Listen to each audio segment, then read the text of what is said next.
All right. Hey, what's happening, everybody? Apologize about the confusion there on the timing of this little episode. Wanted to get the picks out, wanted to talk about injury reports and make sure that I'm supposed to do this every Saturday. I forgot to do it the last two Saturdays, but at least I got the picks out on Fridays and then updated on Twitter as necessary. But I want to make sure it's out there, that we have good conversation about it. We understand what's going on, what I'm trying to do. I'm just trying to have fun with it, really. It's just all about making the picks and seeing where they lie at the end of the season. See if my analysis is any good. If it's something that I should continue with or not next season, we'll see. We'll amp it up. You know, this fantasy football thing that we're trying to start this year will move to its own channel next year, but at least for this season, it'll be around. And I figured it'd be good to add some more elements to it, because that's the whole point, right? But let's get into it. Let me get the chat open here. I don't even know if I have anybody in right now.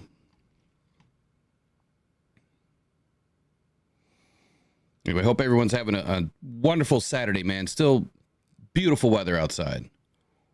Perfect football weather this weekend. Hey, it looks like the chat's moving. So we've got some people. We've got a few people. Looks like there's about a dozen in here at least. I'm sure we lost a bunch by the stream sitting idle for about 3 hours. Oh, I apologize. My bad. Okay.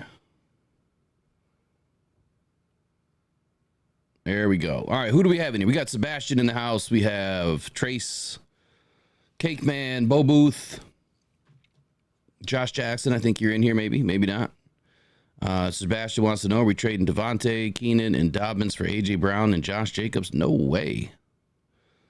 No way. Right off the get, no way. A.J. Brown's injured.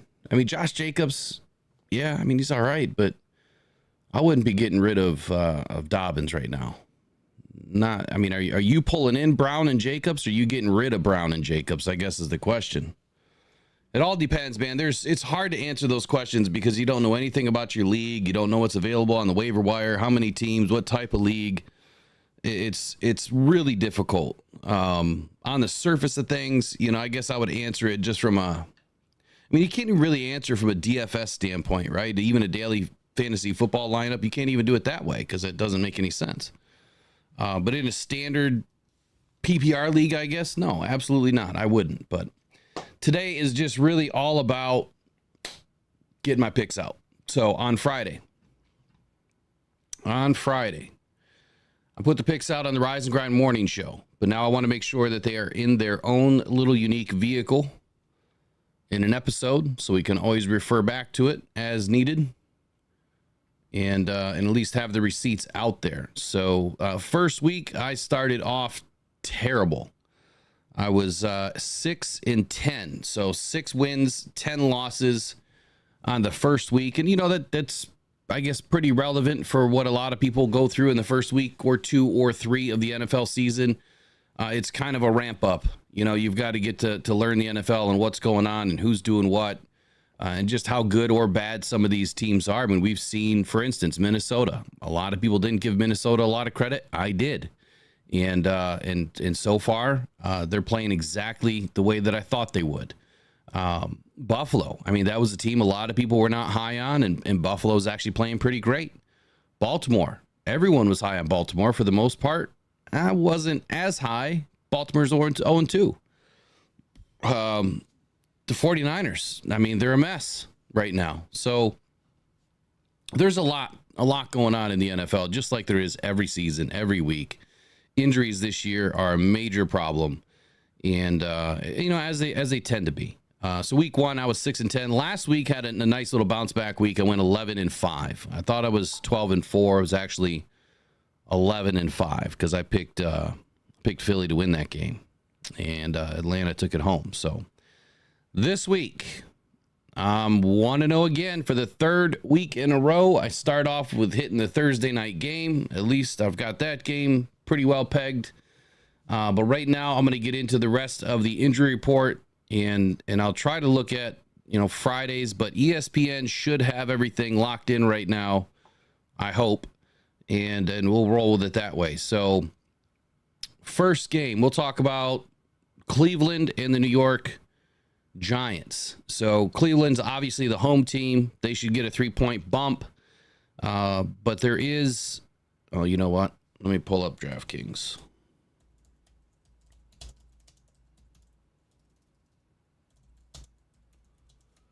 There was some news about Myles Garrett. It just popped out a little while ago in the last 24 hours. So right now where is the over-under? One second here. So over-under is 38 for this game. 38. I have 34 points being scored in this game right now. So I'm on the under. And again, if you're going to bet on these things, please bet responsibly. Do not take anything that I say to heart. Don't bet anything that I'm telling you guys that I'm doing or not doing. I usually don't even bet. This stuff's just for fun. If I bet, it's a free bet. I'm not spending any money, which means I'm not losing any money. I'm only losing free money. But anyway, Myles Garrett, according to some information that came out a little bit ago, he's battling some sort of a foot issue. And he's going to be fairly limited in this game. Might even be on a pitch count and or a game time decision. So obviously that's going to hinder the Cleveland Browns defense. Not saying it's going to matter a whole lot for, what's going on here with the New York Giants, but he's battling a lingering injury in both feet right now ahead of the Giants game. And it was reported that he's obviously not 100%. He's not feeling great. He may need to have surgery at some point after the season. But it's a lingering issue. It's getting better, or I'm sorry, it's getting worse. The quote was, "We'll talk about surgery after the season." But that's something that we'll have to talk about further down the line. That's what Myles Garrett told ESPN. The issue itself is something that he will probably have to deal with for however long he ends up playing the game of football.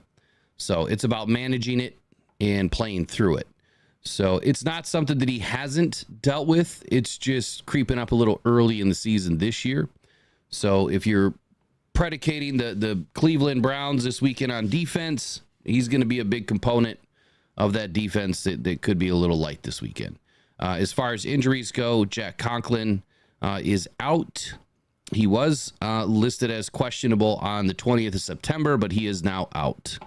Offensive tackle, Jedrick Willis Jr., offensive tackle, is questionable. So the Cleveland Browns offensive line is not looking good. Pierre Strong Jr., running back, is out. David Njoku is out. And then David Bell, wide receiver, is on IR as of September 17th. So Browns are a little thin. But the New York Giants, even if they're fully healthy, they're just not a good football team. But right now you have Darius Masau on September 22nd. He was supposed to return, which is tomorrow. And as of September 20th, he was listed as questionable for the game versus Cleveland. Nick McLeod, cornerback, was listed as out, so he's done for the game. Brian Burns, linebacker, obviously a big part of what the New York Giants can or can't do. Listed as questionable, was added to the injury report on Friday, just yesterday, due to a groin injury, and is questionable now for the game on Sunday. So that is a big change of events for the Giants' defensive front. As of September 17th, Graham Gano, their place kicker, their kicker, is on IR. So not only can they not score touchdowns, but now they can't even kick field goals. That's why I still have the Browns winning this game 24-10. Call me crazy, but I still have the Browns winning this game 24-10. Earl Kenner, new name. Hey, welcome in, man. Appreciate you joining us today. And I love the statement. Lions will lock up the NFC North again. I love it. We got ads on. Yeah, on this show we will. But we won't have a lot of people in here to get to the likes that we want, Mike P. But yeah, we'll have ads on these ones, just not the morning show.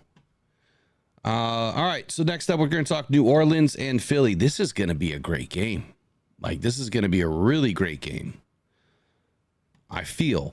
Now, I could be surprised, but something tells me this is going to be a tough one for both teams.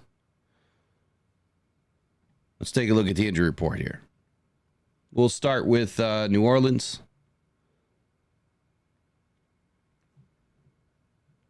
So what are you guys doing on the Saturday? You watching some Saturday football today? I haven't watched anything. Haven't even had the chance to turn on the TV. Will Harris, cornerback, listed as questionable as of September 20th. So just yesterday, something up with a shin. Ended up on Friday's practice report, Friday's practice was listed as limited, and then listed as questionable for the game. You know, whether Will is in this game or not, I mean, come on, we know how he's played, you know, with the Detroit Lions. It's just not, I don't think it's going to make a difference. A.T. Perry, one of the receivers that I absolutely loved coming out of the draft, is sick. He's got some sort of an illness. He was a full participant in Friday's practice, but he's still listed as questionable. You just don't know how this thing is going to follow him throughout the weekend. And then Kalen Saunders, defensive tackle for the Saints, listed as out for the game. Taysom Hill, who we know is a big part of what New Orleans likes to do with their offense in creating mismatches, is listed as questionable as of the 20th. I don't know why. It says chest, but I don't know why. Landon Young, offensive tackle, listed as questionable, and DeMarco Jackson listed as questionable. So this is the first game this season that the New Orleans Saints are really facing a bunch of different issues injury-wise. Nothing glaring here. I mean, other than Kalen Saunders, nothing really glaring. But I would say that New Orleans is still have the leg up over Philly in this game. Philly's obviously down A.J. Brown. This is a big one. He is listed as out. And then another big one, which has been out since the end of August. So it's not really making a big difference in this game, is James Bradbury. C.J. Gardner-Johnson, though, safety, is listed as questionable. And quite honestly, he'll probably play. So the big one is A.J. Brown. Will the Philadelphia Eagles be able to overtake the New Orleans Saints down at home? I don't think so. I think the Saints still pull this one out, 27-24. I'm rolling with the Saints, man. They are off and running this season, and in a good way. Michael D, what's happening, man? How you doing? Lions fan 76, you're in the house. John Doe's in here. Who else is in here? Michael D, Trace, Cake Band. So you guys tell me, you taking the Saints this weekend? You think that they're gonna roll it again? And don't forget, we have a doubleheader on Monday Night Football. We might be doing some play-by-play right here. And then tomorrow, we are going to be giving a bobblehead away if we can get a lot of people in the play-by-play. So we need at least 100. Chef and I we're going to be teaming up on this one. It'll be right here on this channel.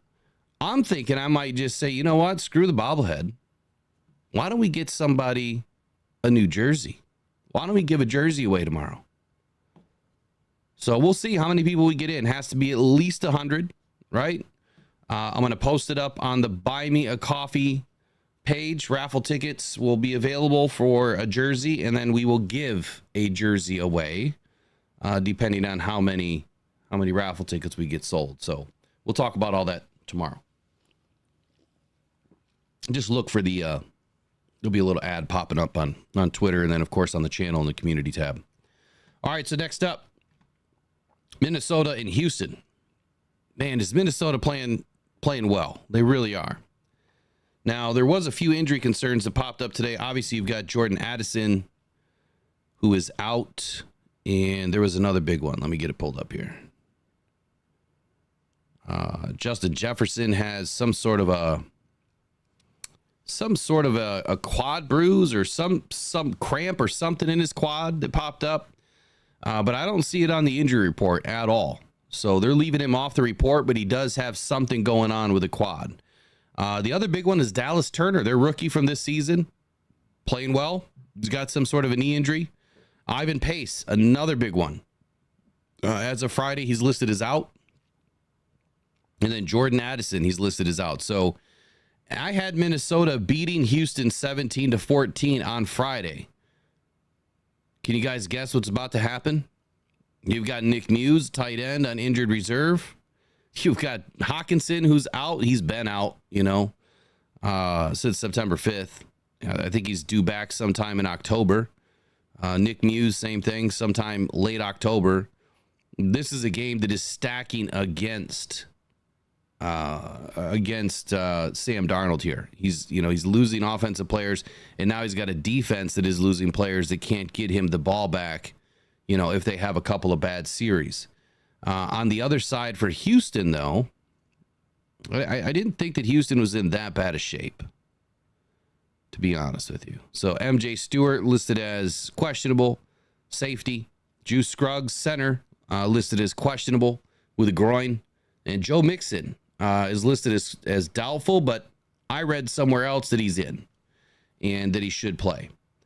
So with that being said, with Joe Mixon ready to come back to play, right, supposed to be inserted into this game, and Damian Pierce, the other running back who's listed as out right now, they may not have the best running game, depending on how Joe Mixon feels, but I feel like CJ Stroud's going to be able to pass the ball against the Vikings, given the fact that the middle of their defense is missing some players, and they may not have as big of a pass rush with Dallas Turner out. So I'm flip-flopping my scores. I am now going to say that Minnesota drops their first game of the season. I still think they put up 17, but I'm going to go ahead and give Houston 21 points on this game. And Houston is going to win. So there's my first flip-flop since Friday. Doesn't happen a whole lot, but when injury reports change, so do picks. Matter of fact, that helps the Lions, so if it helps, hey, it helps. But I don't make my picks that way. I'll never make my picks based on, that I want the Lions to win the NFC North. Like, that doesn't make any sense, right? I mean, it wouldn't make any sense at all. I have to pick them honest, and who I feel is going to have a better game. Nixon, Eric shouldn't be out. I just read a minute ago that he was in.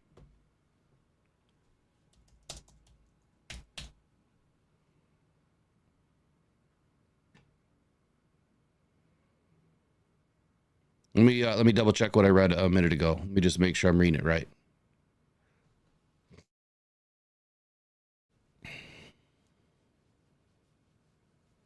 So Damian Pierce is out, and Mixon is still listed as doubtful, but from what I understand, he's going to play.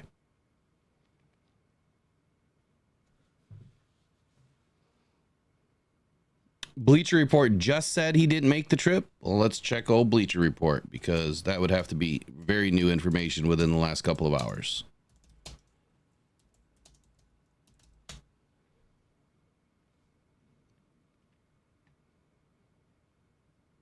Then I'm not going to flip-flop. If Mixon is for sure out, then I'm probably not going to flip-flop.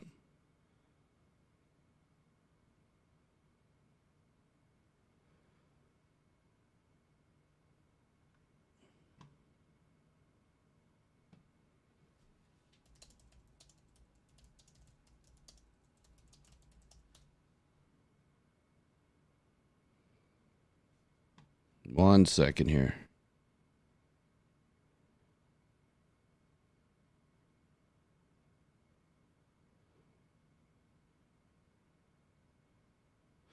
I'll tell you what, I'm going to come back to Minnesota and Houston. I'll hit that one at the end. Let's move on to Tampa Bay and Denver. I'm going to send off a message to see if I can get an answer on something real quick, because I'm not seeing what you're seeing. And based on who I just listened to a minute ago, he was in. But let's get to Tampa Bay and Denver. So Tampa Bay's injury report is terrible. I mean, absolutely terrible. They're hurting. Cameron Johnson, wide receiver, is listed as doubtful. Vita Vea is listed as doubtful. Luke Godecki is listed as out. Antoine Winfield listed as out.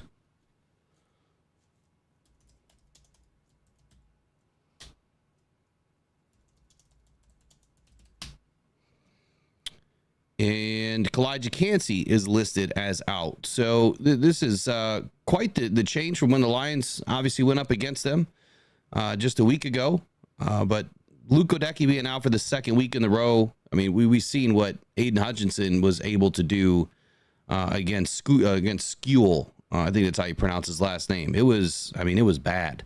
Aiden was able to terrorize that kid. And whoever's going to be going up against the left side of that defense for Denver, which let's take a look at their depth chart real quick. They might have a pretty good day. And your left end for Denver, and I don't know if they switch a whole lot, but you're looking at Zach Allen. No, they run a base 3-4 defense. He only has 1 sack on the season. So not a very impressive stat line so far. However, who is the linebacker behind him?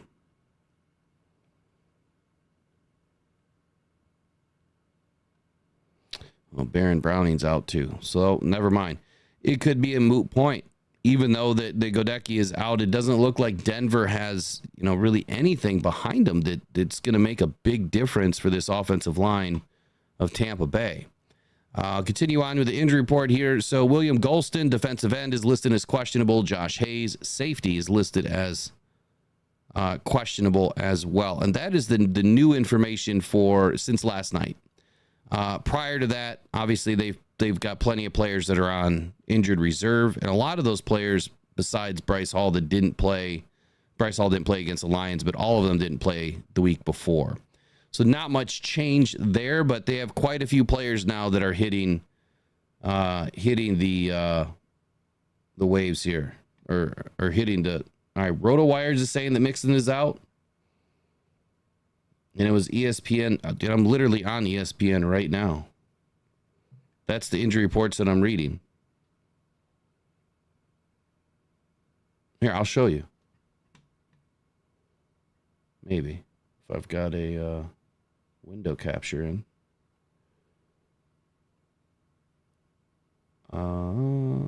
Here we go. All right, so let me get to Houston here.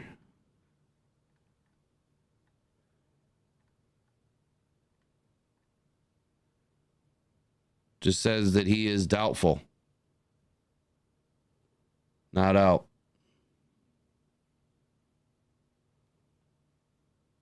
So I don't know. I don't know why it would say something different elsewhere.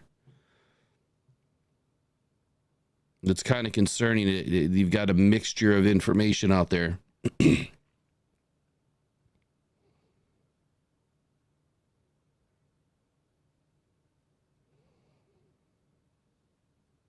All right, here's some information from about 23 minutes ago.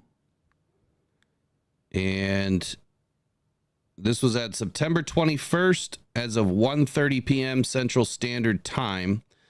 SB Nation, Battle Red Blog, has running back Joe Mixon still listed as doubtful. They just have Dameon Pierce listed as out. Let me share this one.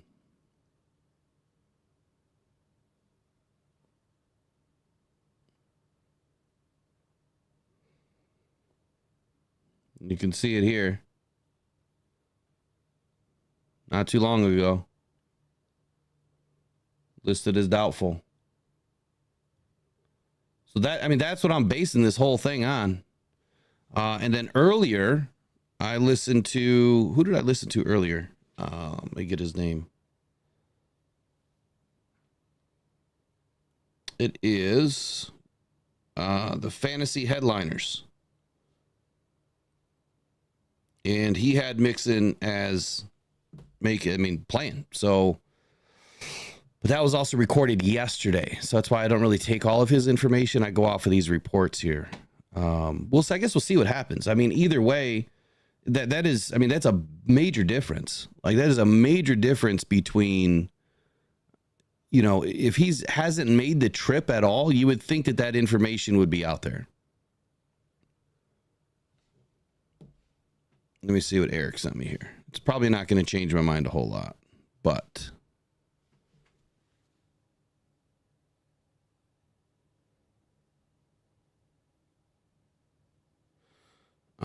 yeah, I don't see where that came from though.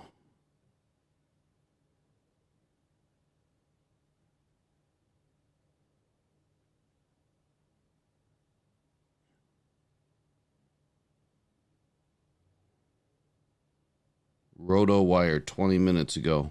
So that would be a little bit newer than 23 minutes ago. Kind of interesting.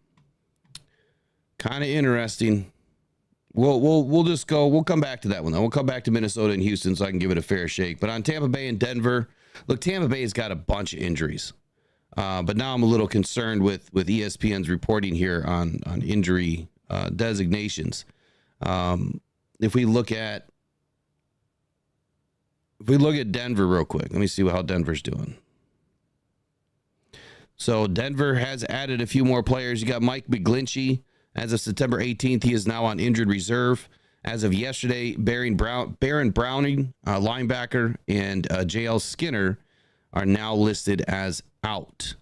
Overall, your Denver Broncos, if you are a Denver Broncos fan, would be starting Bo Nix, Javonte Williams, Cortland Sutton, Josh Reynolds, and Devon Veal is now listed as the starting wide receiver. Greg Dulcich, Nate Adkins, Garrett Bowles, Ben Powers, and Luke Wattenberg up front on your offense with Quinn Menierez and Alex Palczewski.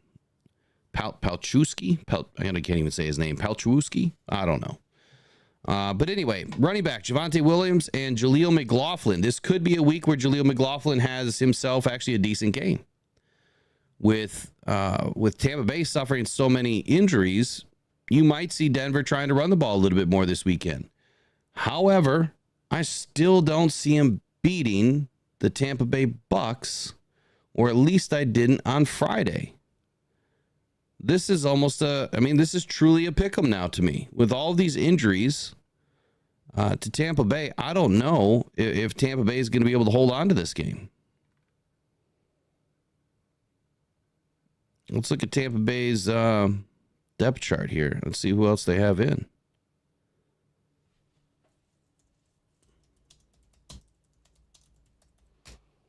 And normally I just run right down these and give you my picks, but we're doing a little analysis, I guess, a little bit with it. So Cameron Johnson is doubtful. Raheem Jarrett is on IR. Suapeta is on IR. Luke Odecki is out. So they still have Mike Evans, Chris Godwins, Jalen McMillan, K-Dot, and Tristan Wirfs, Ben Bredson, Graham Barton, Cody Mock, Rashad White. Now, there was other news about Rashad White that I saw on another site that he was battling injury, and it could be more of a Bucky Irving show this weekend, but it's not showing up on ESPN as well. Baker Mayfield's obviously in. The biggest thing here is going to be for the defensive side of the ball for Tampa. Missing Kalijah Cansey again, Vita Vea as doubtful, and Antoine Winfield for the second week in a row. I mean, they put up a great fight against the Lions, which is one of the more dynamic offenses in the league, but I would say that the Lions are probably running at 60% last week. They just were not the Lions that we know them to be from last season. So we didn't give them everything that we had, which doesn't give me a ton of confidence for Tampa Bay's defense going into this game without, a few of their key players.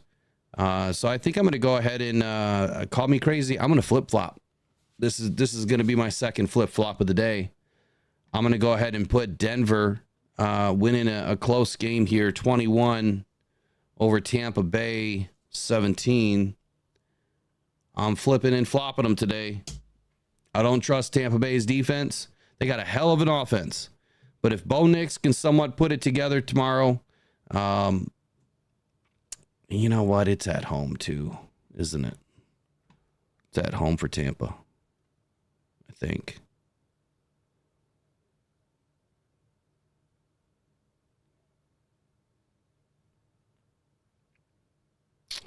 This game is at Tampa. Man, it's close. The over-under on DraftKings right now is 41 points, minus 105 to Denver, minus 115 to Tampa Bay. So they're just not wanting to pick a winner in this game.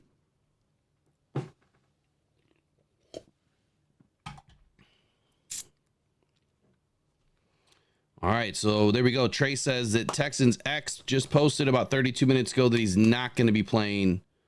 So Joe Mixon is officially out. There we go. Wow, ESPN needs to get their stuff together, huh? So I'm going to leave it then. If Mixon is out, I'm going to leave it. I'm not flip-flopping that game. No way.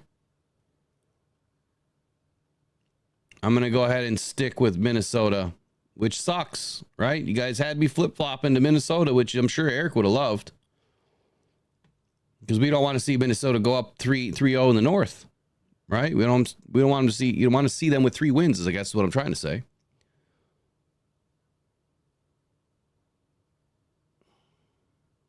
But it is what it is. I'm going to leave it alone. I'm going to say Minnesota's going to take this one 21-17. Still going to be a hell of a game. All right, so I had Tampa losing, now dropping to Denver 17-21. I know that's a crazy call, but we're just going to roll with it. Sean Payton's a heck of a coach. He can make some miracles happen. Next up, Tennessee, Green Bay. Tennessee and Green Bay. So Green Bay Packers on the road to Tennessee Titans. Now, right now, the over-under, according to DraftKings, is 37.5 points, minus 118 to Green Bay. They are the +3 favorite, minus 102 to the Titans. It's kind of tight. Really, really, really tight. Usually the home team gets 3 points. So that's a 6-point swing, +3 to Green Bay. That's a 9-point swing. I know people don't talk about it like that, but that's just how my brain works. Tennessee, are they going to be the surprise team of the weekend? Let's take a look at the injury report that may not be accurate from ESPN. And let's talk about it. So, for your Green Bay Packers, if you are a Green Bay Packers fan, Jordan Morgan, offensive tackle, is listed as out. Carrington Valentine, one of their more important cornerbacks, is listed as doubtful. Now, the talk of the town has been Jordan Love. Last I heard a few moments ago, before I got onto this show, Jordan Love could be a game time decision. Did practice yesterday. So that is good news for him to be moving around, throwing the football, getting some practice in. Could be a game time decision, according to the Green Bay head coach, LaFleur.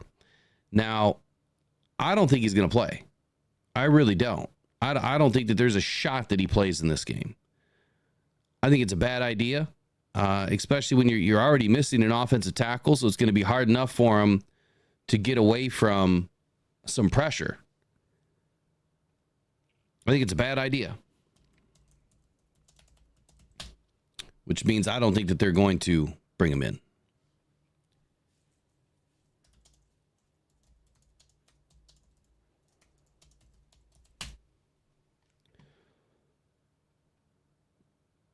Let me get an article open here. Packers Wire.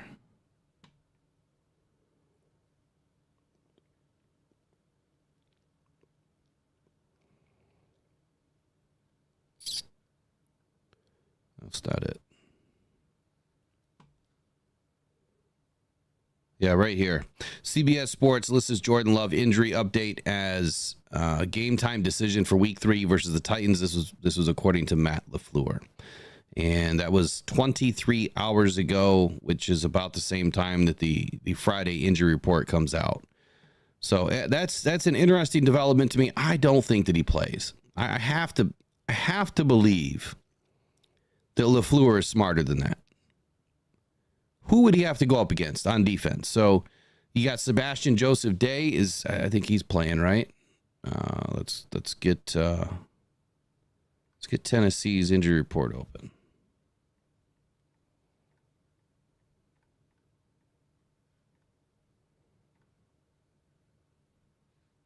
Tennessee's probably got one of the cleaner injury reports than any team. Ty J. Spears is the only one listed right now as questionable.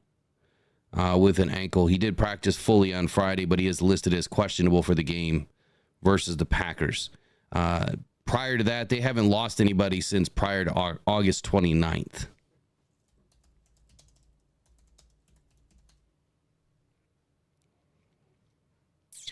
It's pretty clean. Now, according to Tennessee's website, again, Jeffrey Simmons, L'Jarius Sneed, Morgan Cox at one point were listed on these reports, but they are now full participants, and they will be playing in this game. Tyjae Spears is the only one listed as questionable. Flipping over to Green Bay.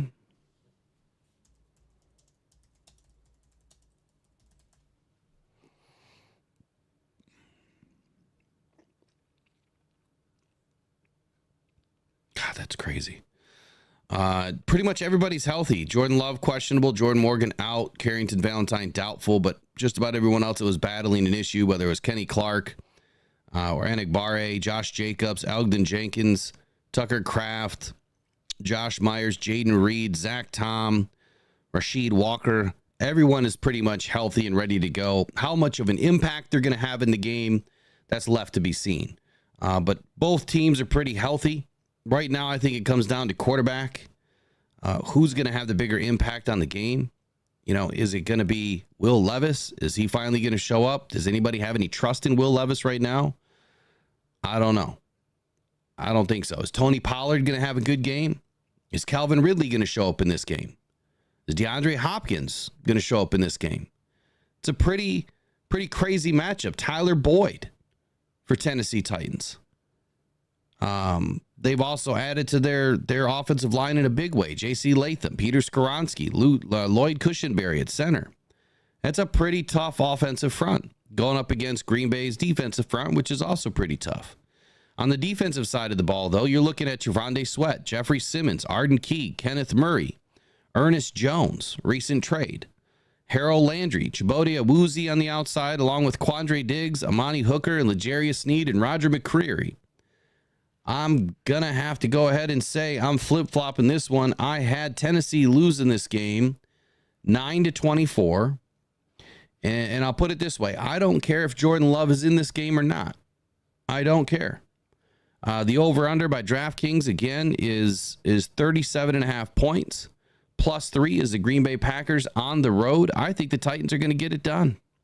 I know this is another wild call, but it's Saturday. It is no longer Friday, and things change.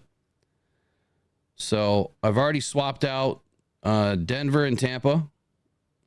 I was going to swap out Minnesota and Houston, but I didn't. I'm gonna re-highlight them though, just because I was thinking about it. So we'll see if that comes back to bite me. But Tennessee and Green Bay. So over/under's 37.5. I'm okay with the over/under. I don't think Tennessee is going to score a boatload here, but I'm going to do kind of a kooky score here. I'm going to go 19-17. Tennessee wins. How crazy is that?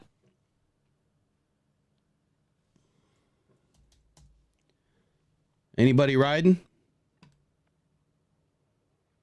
Mike P, you should throw one on for me, man, and DoorDash it, to my house. That'd be great. I'll take a steak all day. Lions fan 7-6, Packers going down again on Sunday. That'd be nice.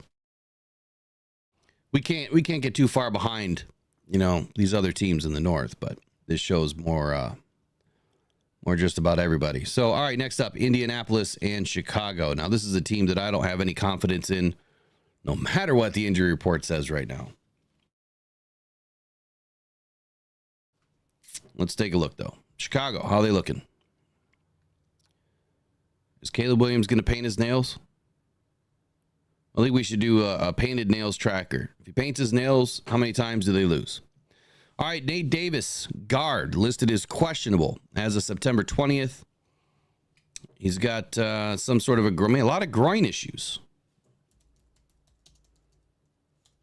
A lot of groin issues this week.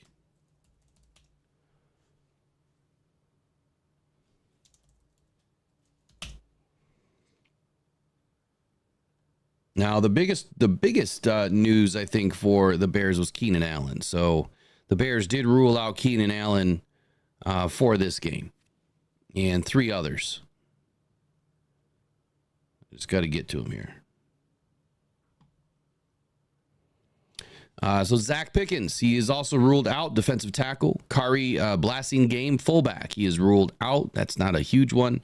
Running back Travis Homer, he is also listed as out. And Keenan Allen, of course, that I just mentioned, he is listed as out.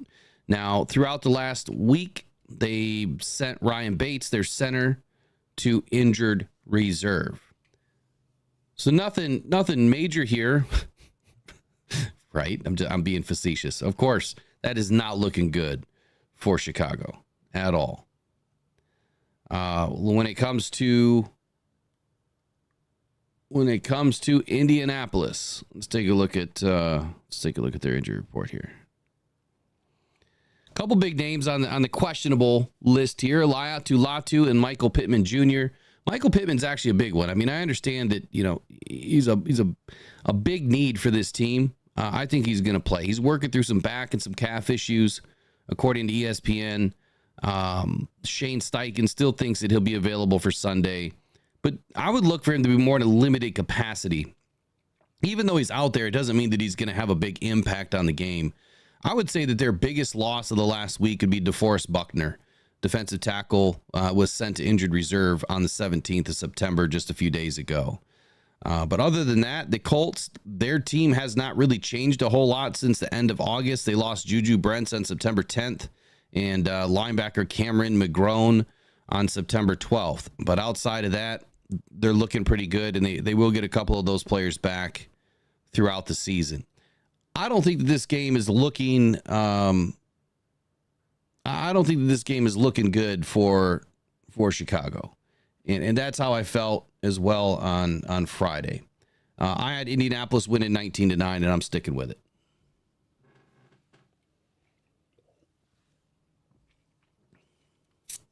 All right, next up we have Pittsburgh and the Chargers.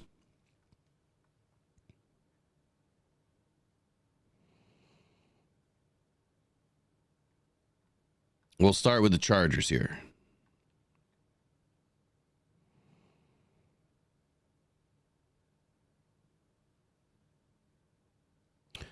All right, so Justin Herbert was actually listed as questionable today. So that was news that broke a couple of hours ago.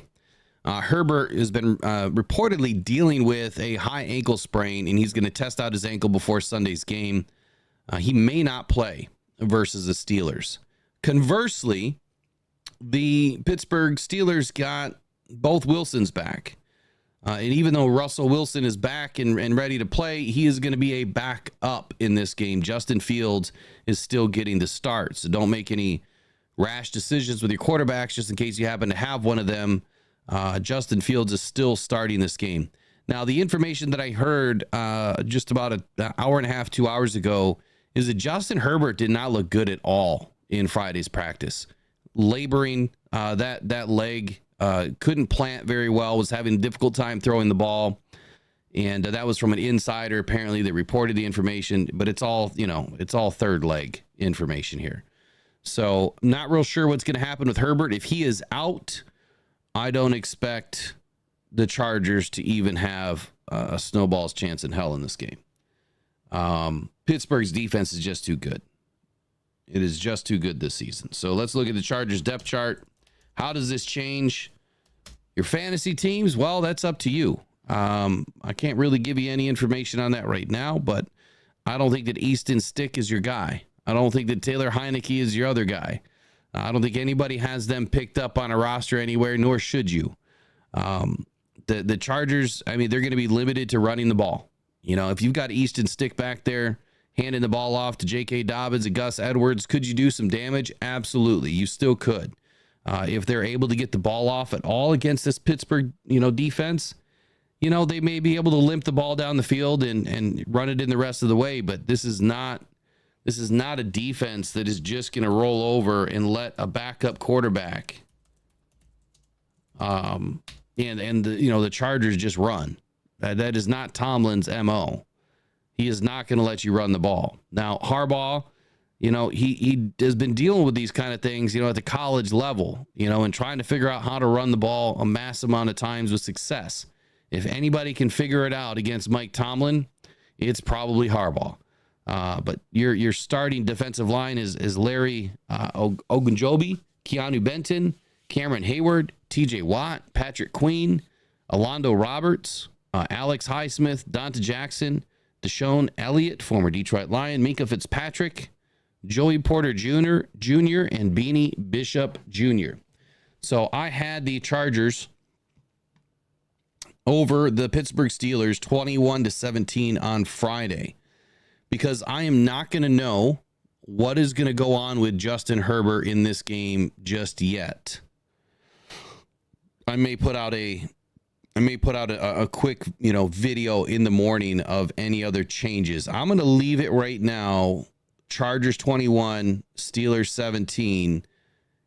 And it really pains me to say that. Like I am, even with Herbert playing, I still think Pittsburgh could be too much in this game. You know what? Scratch all that. I'm going all in. I'm going all in on Pittsburgh in this game. They're at home. They got the home field advantage in this game, right? I just want to make sure they're at home. I think they are. Let's take a look. Yep, they're definitely at home. They're still not favored. So the Chargers are favored plus 2.5. The over-under is 35. I'm going Steelers. I hate to say it. I'm going Steelers.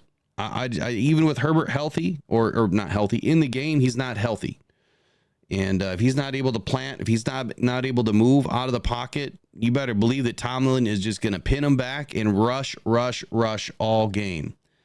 So blitz heavy against Herbert is not going to end up well for them. I'm going to flip-flop the scores, actually. I'm going to go 21 Pitt. And I'm going to go 17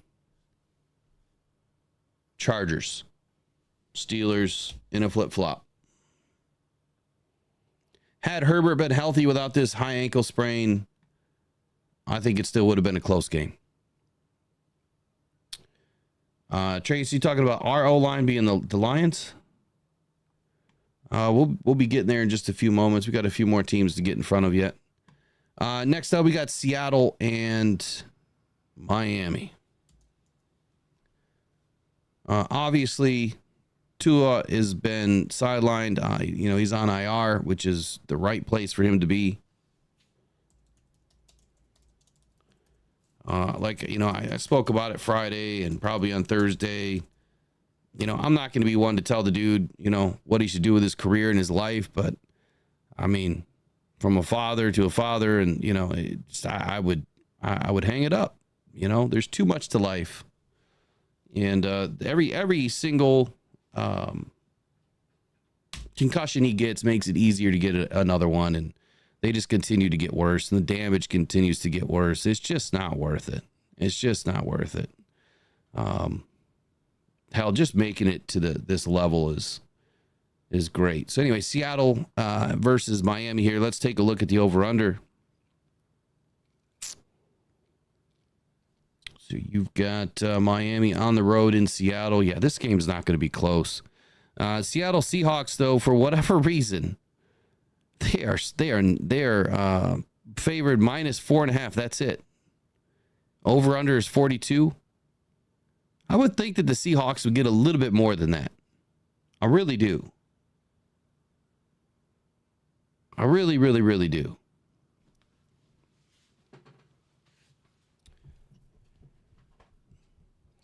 Yes, Sebastian, I really can't answer those questions, buddy. I really can't. That's not what today's show is either. Today's just about picks, but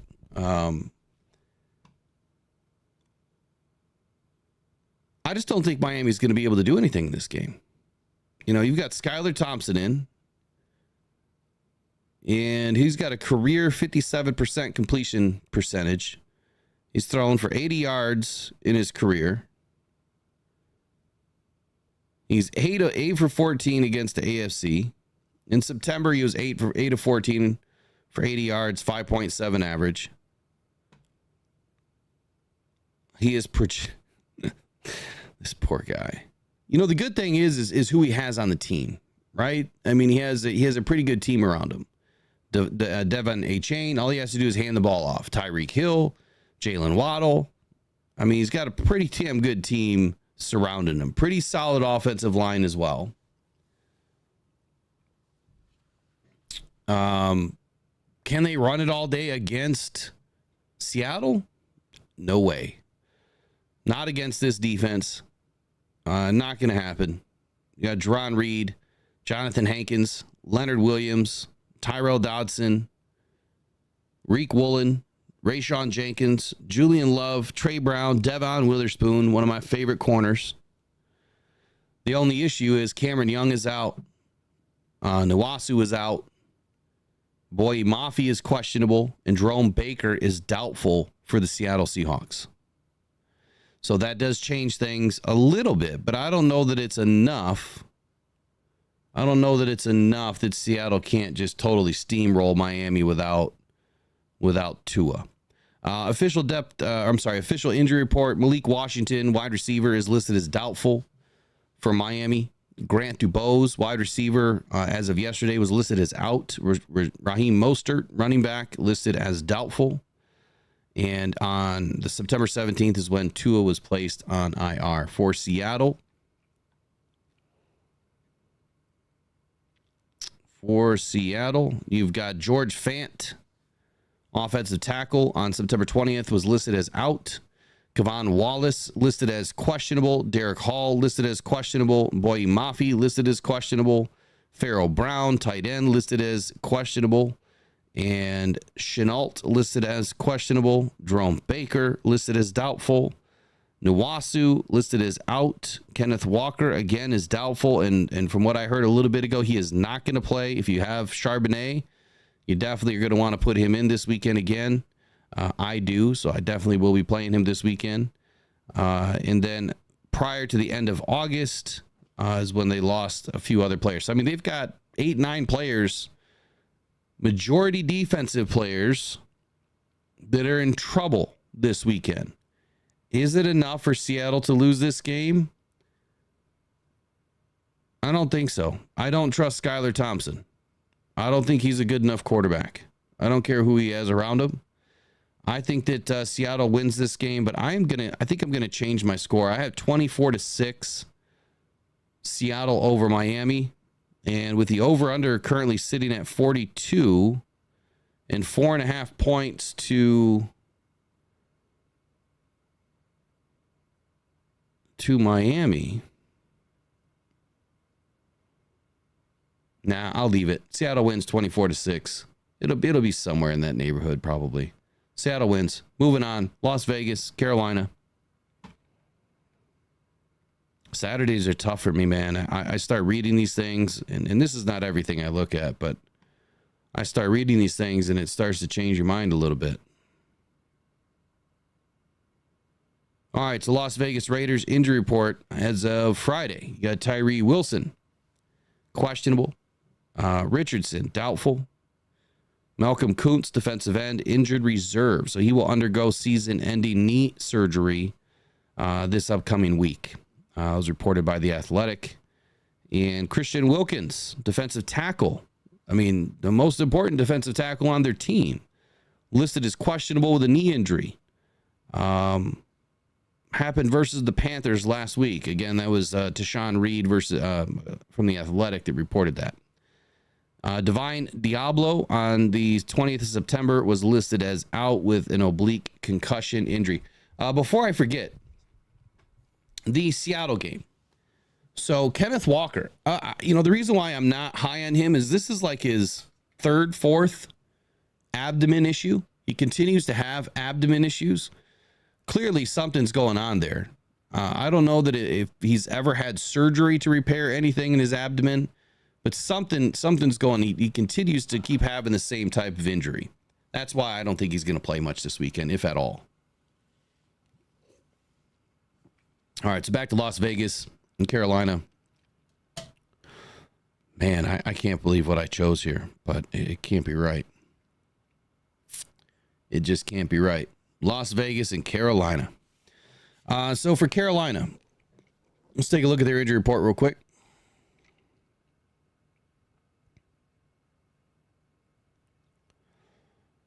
Oh boy.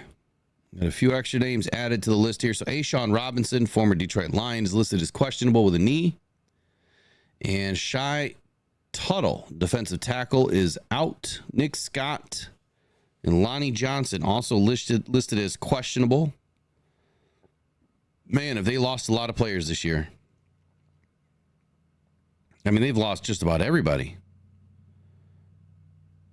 So Jonathan Brooks is still out. DJ Wonham is still out. Amari Barno is still out. They've got 1, 2, 3, 4, 5, 6, 7, 8 guys on injured reserve, including Derek Brown, Ian Thomas, Jaden Crometti, Sam Franklin Jr., Dane Jackson. Yeah, something tells me my math is not right here, because I had Carolina winning 21-17 over for the Raiders. Yeah, that's not going to happen. I don't think I chose that. I think that I had the team switched in the wrong spot, home team versus away team. But let's take a look at the over-under. It's 40, according to DraftKings, +6 to the Panthers. That's being generous. They are on the road, headed to Las Vegas, and the Raiders are definitely going to pull this one out. I do think that Carolina is going to need a little bit more than 6 points to cover in this game. So I'm going to go ahead and take Las Vegas 24-17. They run away with this one. That looks closer than what it is or what it's going to be. I think Carolina gets a couple of cheap ones at the end. Next up, we've got San Francisco.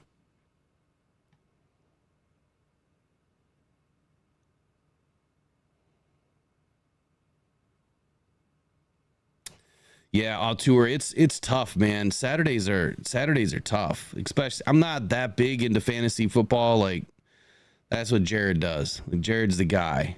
I used to be big. I mean, I had 12 leagues every year that I was in, and then I just kind of gave it up. It was just too much money and just too much time. Big time suck, and I was just way too busy. So anyway, let's get up to this next game here.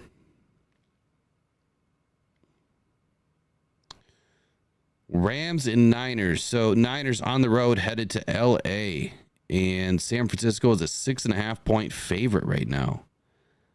43.5 is the over under. Man, they're just not giving any respect to the Rams, but the Rams are they're beat up bad. Let's take a look.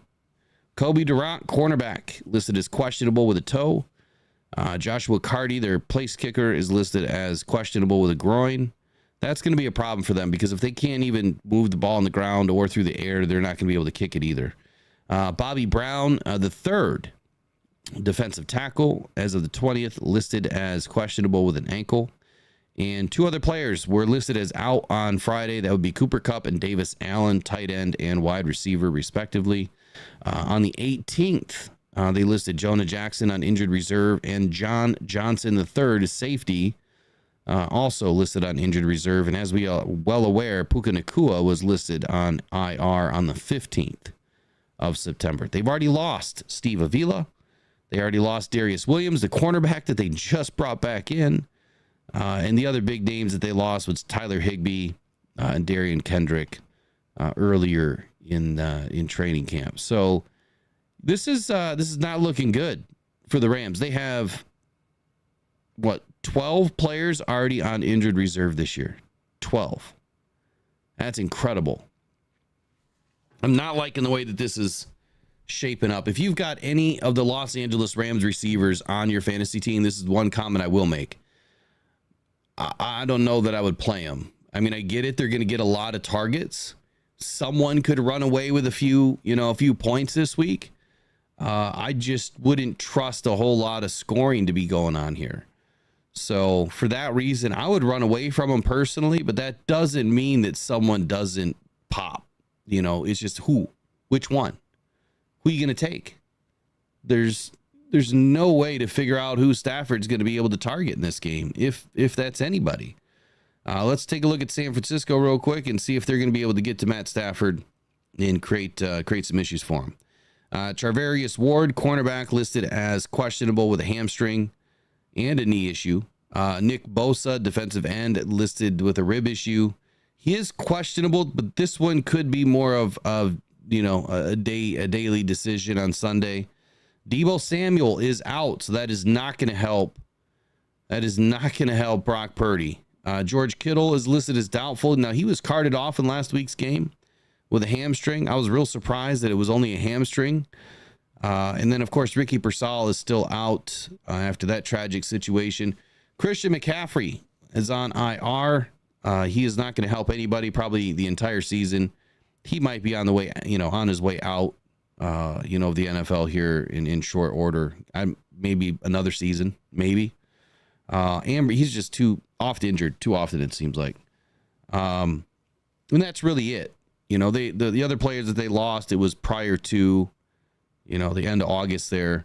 The San Francisco 49ers defense is still fairly intact, but the offense, they've got some issues. Now Mason is a problem. He has shown that he can play. So I would still kind of give San Francisco the edge here just because of the Mason factor. And when you look at San Francisco's depth chart,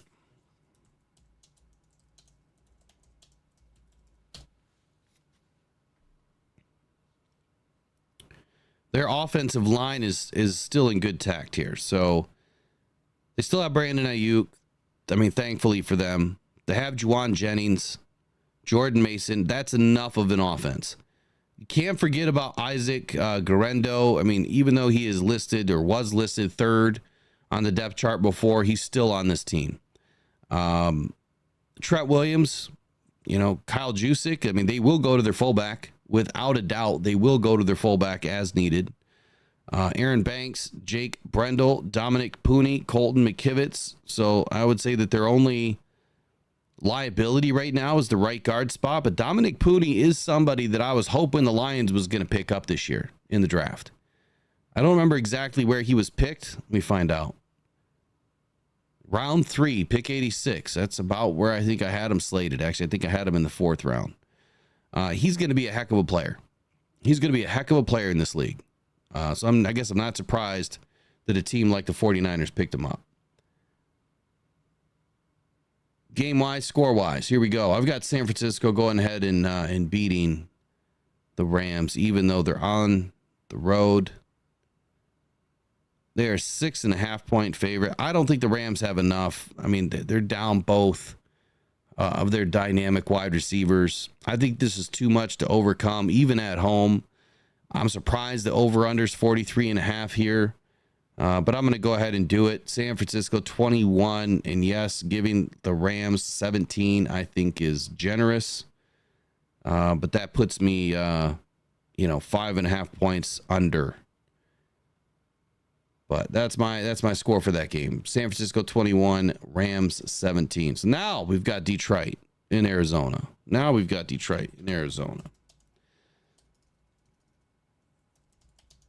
You guys are not going to, you're going to love this, and you're going to love the video coming out later. I think. I'm going to try not to give it all away right now.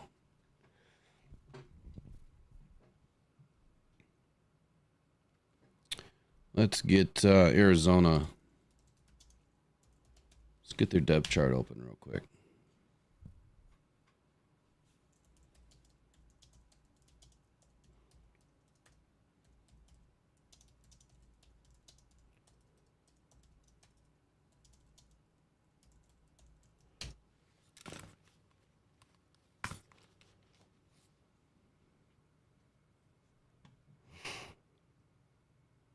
Okay, so over under on this game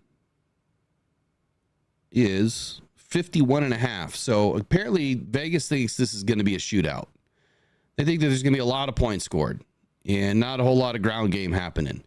pretty even matchup. -3 to the Lions. Arizona Cardinals +3. So when you do the math, it's like a 6-point swing or 9-point swing. Usually you get 3 points to the home team, right? But they're giving 3 points. They're giving 3 points to the away team. So that's like a 9-point swing. Now, the issue is last weekend, Aiden Hutchinson was able to do what he did against a backup of a backup for a right tackle. Was not a good situation, for Tampa Bay. But we still didn't win the game. But he was able to terrorize that offensive line with DJ Reader. And now the Detroit Lions are getting Marcus Davenport back too.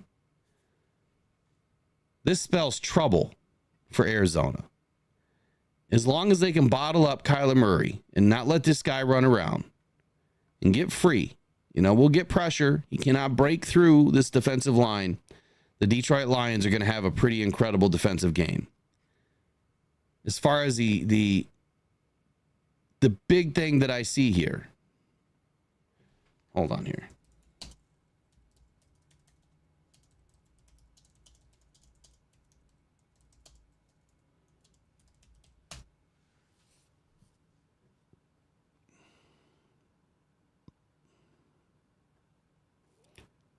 I just got to get the name right.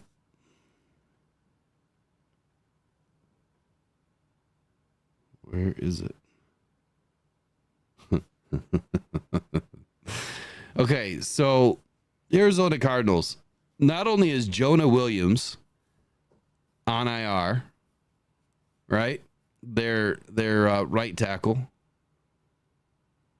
but now you have Calvin Beachum, who is their first string, is questionable. But what I heard earlier is he's out. If that holds true, if Williams, who's been out since September 11th, and now Beachum is out, Aiden Hutchinson is going to be going up against another third string tackle in this game. Is this dude going to rack up another 3-4 sacks against the Cardinals? Possibly. How lucky is he going to get going up against an offensive line that is this tattered? Back-to-back weeks. I mean, coming off the high that he's coming off of.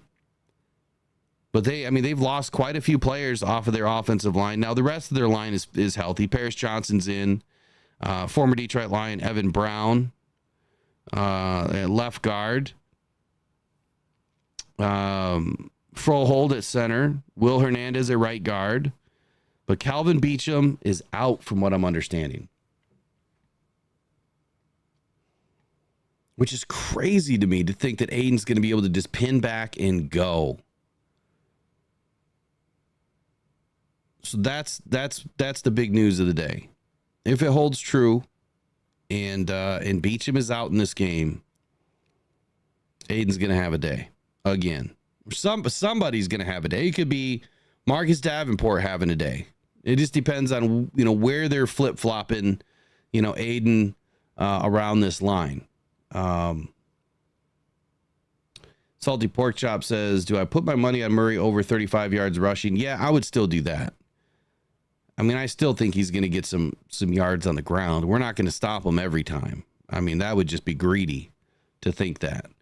But I do feel like this could be another day that Aiden eats. The other big news is Greg Dortch, their slot master, if you will, their slot sniper for a receiver. He could also be out in this game. Now, let me take a look at Arizona's actual injury report from their website. Let me see if there's any updates. So they're still listing Beachum as questionable, and they're still listing Dortch as questionable. Beachum has a hamstring issue, and so does Dortch. They both have hamstring issues. Now, the one thing about a hamstring and an offensive tackle is he is not going to have any confidence in whatever leg that is. as long as Aiden can catch him, like it's all timing. As long as he can catch him at the right time with that leg, man, he's going to be able to bull rush and get beyond him pretty quickly. Dante Stills is listed as questionable. And then, of course, before that, Arizona Cardinals really haven't lost a whole lot of players. They're pretty healthy, or at least they have been since the end of August. They lost Jonah Williams back on September 11th.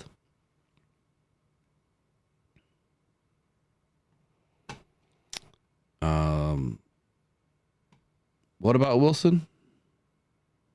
What did that say? Don't forget about Michael Wilson. Which game are you talking about, Salty? You're talking about Arizona?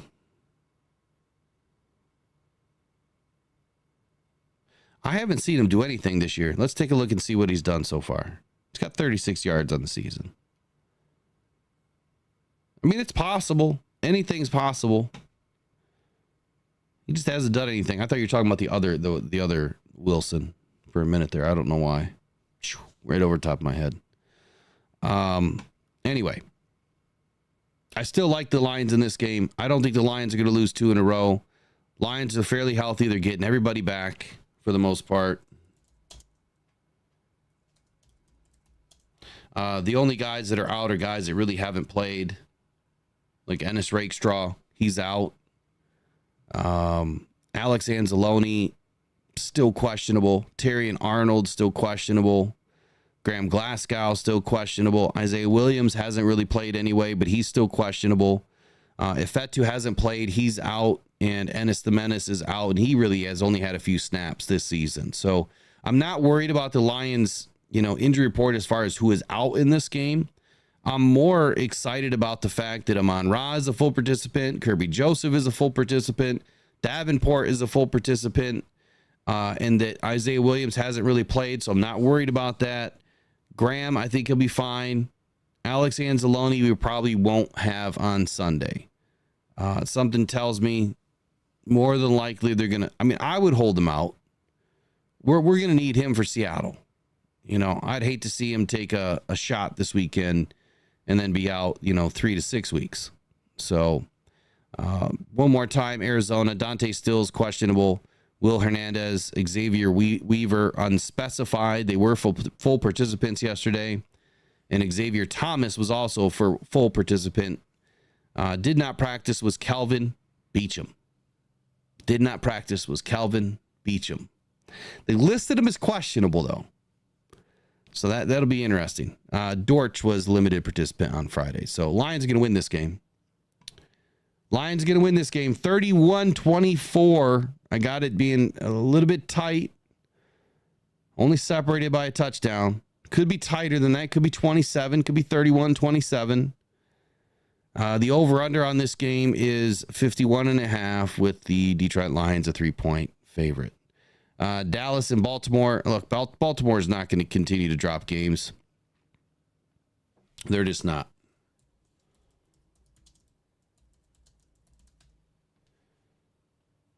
Friday's injury report would tell us this, that everybody is in. Deontay Hardy is the only one questionable. Nate Wiggins is questionable. And David Ojabo is questionable. I'm sorry, the only one that is out is on personal reasons, I guess. You got 2 guys on personal reasons. And one of them did not practice all week, and that was Mali Salah Amavi Lalu. I just butchered his name. So M-A-L, we'll just call you Maul. Molly Maul, offensive tackle, won't be in the game this weekend. For the Cowboys, man, they have a litany of players that are coming back as full participants from Friday. I mean, literally, there's 13 players on this injury report. Just put it this way, everyone's back in. Dallas is healthy for this game, but the Baltimore is healthy for this game, and Baltimore usually plays Dallas pretty well. This is down at Dallas, right? I believe this game is home for Dallas, which it is. Now, the over-under is 47.5. I find that interesting that the NFL, or I'm sorry, Vegas, thinks that Dallas and the Ravens are going to score less points than the Lions and Cardinals. It's a +1, -1 situation between Baltimore And Dallas is a pretty even matchup. It doesn't get any more even than this unless it was 0-0, which is just not going to happen. So it's an evenly matched game, but I still think that Baltimore pulls off a stunner and that Dallas loses 17-34. Got 3 more games to go. Atlanta and KC.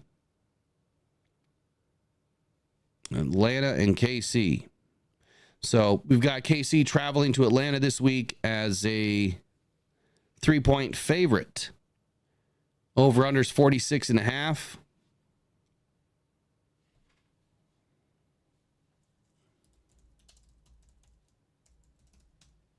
Let's grab the old injury report here. I'm going to kind of do away with this ESPN one. It's failing me. So everyone's back for the Chiefs that was playing already. So Michael Dana, Najee Johnson, Derek Nottie, Mike Pennell, and Xavier Worthy. They're all back in. And according to ESPN, let me just refer to it one more time, make sure that it's accurate.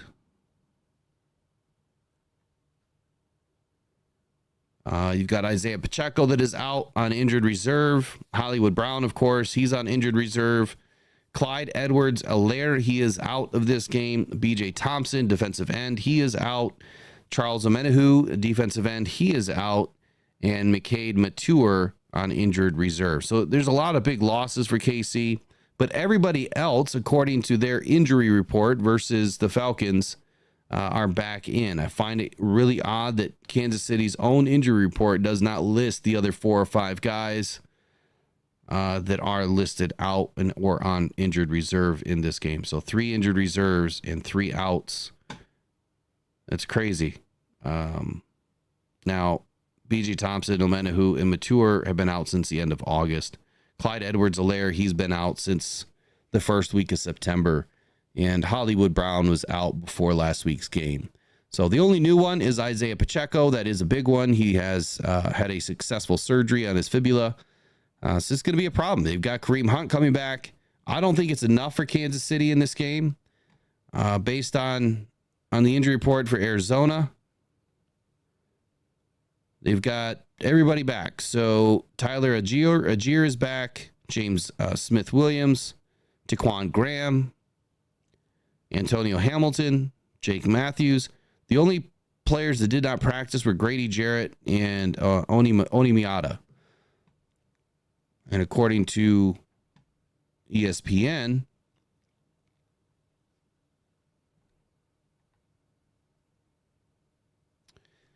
on September 16th, they placed Nate Landman, linebacker, on injured reserve. So Atlanta's pretty healthy.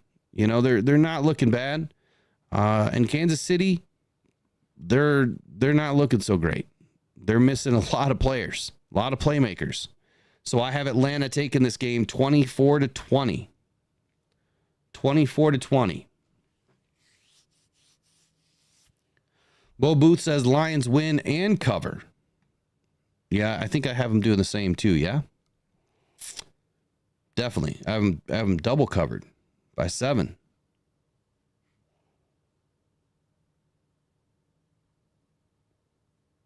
Oh, man. Andrew Isham says Lions lose and end the season at 9-8, missing the playoffs. There's a conflict going on between the players on offense. Why is this not being talked about? Well, let's talk about it for a second, Andrew. What do you know? What do you know? Tell us what you know, because I haven't heard it. Have not heard it. If you've got some good facts, man, you can call in and talk about it. I'll give you the phone number.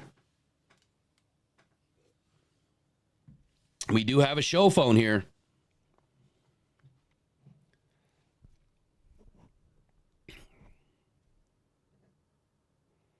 I don't think that there's anything going on, but hey, wouldn't be the first time that there's been an issue. I just don't see it happen.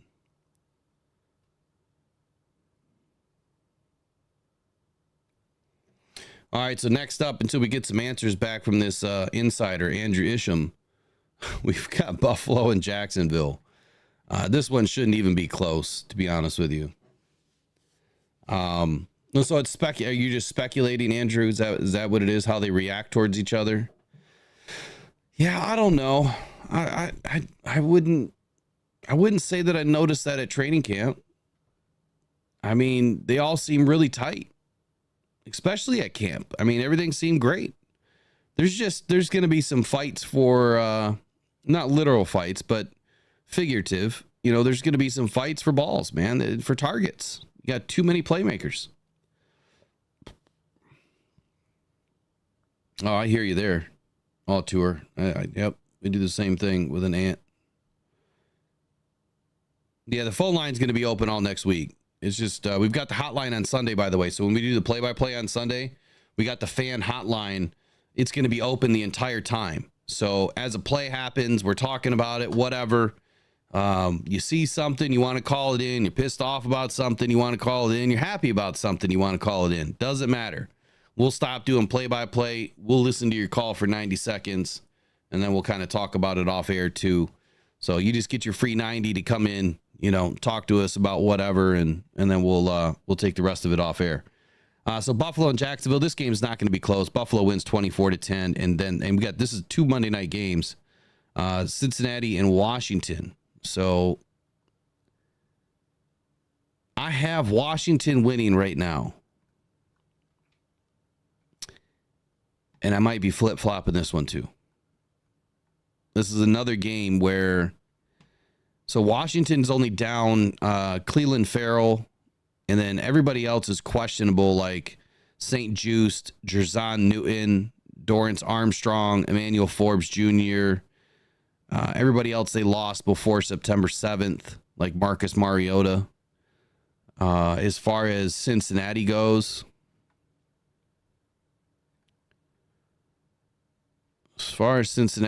you've got Chris Jenkins Jr.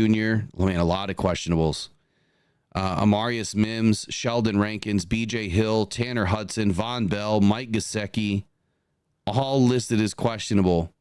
So that's 1, 2, 3, 4 defensive players, and both tight ends on the offense, and 1 offensive tackle. That could spell trouble for Cincy, but the fact that they're all listed as questionable. Let me take a look and see if they practiced on Friday.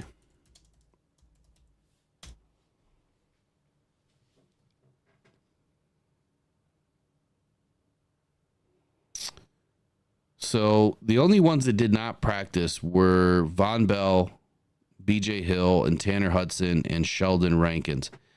And B.J. Hill is doubtful. Sheldon Rankins has been downgraded to out. Everybody else for Washington is in. I was going to flip-flop this one and say that Cincy was probably going to pull this one off. And I'm going to be upset if I don't do it, but for some reason, I think that Washington pulls this one out. But I am going to back down on the score here. So I'm going to go ahead and give Cincy 20 and Washington 24. So those are my picks for the week. I've got 3 flip-flops, and now I'll go back to Minnesota and Houston. If the information is correct, and let me pull it up.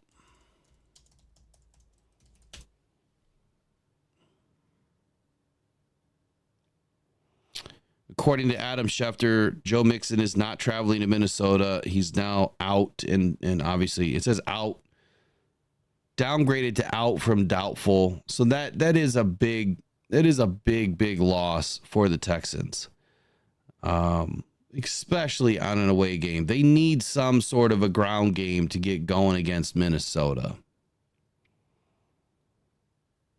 So I'm gonna continue with this one. I really believe that Minnesota wins this game. I'm not going to flip it. Minnesota 21, Houston 17. So that's it. So Isham, yeah, St. Brown is very ignorant towards people. He has an ego. I don't know. I don't know that I believe that. I mean, I think that he's an absolute dog. I think that he's very good at what he does. I think on his podcast, he's probably a little salty, if you will. He feels slighted, right? I mean, he felt slighted that he was picked so late in the draft, and he proved everybody why he felt that way. He's now a top 3, wide receiver in the NFL, and the guy can go for 100 yards any game. He had one off game so far this season, but you want to talk about someone that works and works hard and has been helping J-Mo get, better at his craft and, a good leader on this team. I don't think that Brad Holmes is going to pay somebody that has attitude problems like that, what he just paid him.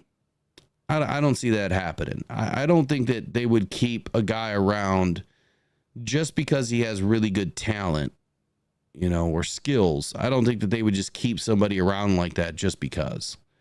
That's too much money to have, a bug in your locker room causing problems.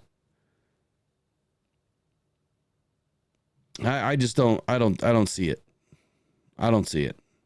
I would say if the Lions can't get their crap together and it just looks like the offense is stumbling and, if you see any infighting going on or whatever, then yeah, after week 5, week 6, if we're still not putting it together, then I might say there could be some issues, but there's been nothing that has come to light as of yet. And I'm not going to base it on, you're saying to watch them, but I don't know where you're watching them from. Because unless you're at training camp or unless you're at their practices daily or unless you're going to every game and you're watching the sidelines and not the game and you see something funny going on, I don't know where you're watching them from. You've got post-game media availability. You got player, media availability throughout the week, and that's about it. I don't know any of their addresses. I don't follow them around, so I don't know what they do in their personal life. I don't have any of their friends on my speed dial. So I just don't know where I would watch them from outside of the very limited, minutes you're going to get from them on game tape every week, sideline views, post-game media. That's really it. So we'll see. We'll see what happens. I think they'll get it together. All right, it's time to turn on some football. What's going on USC and Wolverines? I should probably turn it on if it's still on. You guys have a good day. That's it for me and your picks of the week, week 3 pick'em for the NFL. Again, currently I am 11-5 last week, 6-10 the first week, which puts me at 17-15 so far on the season. Let's see if I can push it this week. I need to get up to, I need to get another 10 wins this week. I'd be happy with that. I'd be happy with anything better than 75%. I'm good with. So we'll see you guys tomorrow for the live play-by-play, and pay attention to any of the little things that are going to pop up. I will put out some marketing for what we're going to give away tomorrow. Mini helmets, jerseys. Buy me a coffee /rocked on has all the raffle items. There's a Hall of Fame Barry Sanders collection right now, and I'm probably going to be adding a jersey today. So we'll see what everybody does tomorrow. If they show up, we'll give some stuff away. If not, we're still going to have a great day. But you guys have a great day. We'll see you tomorrow. Go Lions, go Win Pride. Take care. Bye-bye.